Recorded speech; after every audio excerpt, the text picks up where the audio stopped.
నాగర్ కర్నూల్ మున్సిపాలిటీలో జరుగుతున్న అక్రమాలు, పరిశుద్ధ లోపాలు మరియు కౌన్సిలర్ల తీరుపై రాజశేఖర్ శర్మ బహిరంగంగా విజ్ఞప్తి చేశారు. పట్టణ అభివృద్ధిని విస్మరించి స్వయ ప్రయోజనాల కోసం పాకులాడే నాయకులకు బుద్ధి చెప్పాల్సిన సమయం వచ్చిందని తెలిపారు. నా పేరు రాజశేఖర్ శర్మ, నాగర్ కర్నూల్ మున్సిపాలిటీ. నాగర్ కర్నూల్ పట్టణ ఓటర్లకు విజ్ఞప్తి. గత కొంతకాలంగా నాగర్ కర్నూల్ పట్టణంలో మున్సిపాలిటీ కౌన్సిలర్గా చాలామంది ఎన్నికవుతున్నారు, వస్తున్నారు. కానీ నాగర్ కర్నూల్ పట్టణాన్ని అభివృద్ధి చేసిన దాఖలాలు అయితే ఏమీ లేవు. కౌన్సిలర్లుగా ఎన్నికైన తర్వాత వారి స్వప్రయోజనాలు, వారి సెటిల్మెంట్ దందాలు, భూ కబ్జాలు చేస్తూ ఉన్నారే తప్పిస్తే ప్రజలకు సేవ చేసింది కానీ ప్రజల సమస్యను పట్టించుకున్న పాపాన్ని ఎప్పుడూ పోలేదు.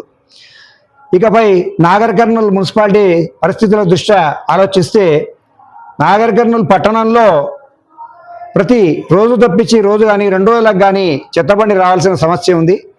కానీ అక్కడ అధికారిక లెక్కల ప్రకారము డీజిల్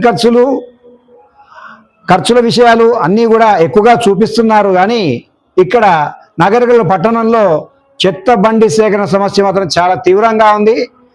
ముఖ్యంగా నాగర్ కర్నూల్ కనీస అవసరమైన చెత్తబండి సక్రమంగా రావడం లేదు. నాగర్ కర్నూల్ పట్టణంలో ఇంకొక సమస్య ప్లాస్టిక్ నిషేధ సమస్య. ఆ ప్లాస్టిక్ కవర్లు నిషేధిస్తున్నామని అధికారులు అప్పుడప్పుడు హల్చల్ చేసి జరిమానాలు విధిస్తారే కానీ సంపూర్ణంగా నిషేధం విధించినా పాపాన పోలేదు. ఫ్లెక్సీలు కూడా అదే రకంగా నాగర్ కర్నూల్ పట్టణంలో కడుతున్నారు. దానిపై కూడా అధికారుల పర్యవేక్షణ ఎంత మాత్రము లేదు. నాగర్ కర్నూల్ కౌన్సిలర్లుగా ఎన్నికైన తర్వాత కొంతమంది వసూలు దందాలు చేస్తున్నారు. అలాంటి వసూలు దందాలు చేయకుండా మీకు పట్టణ ఓటర్లకు ఇప్పుడు సమయం ఆసన్నమైనది.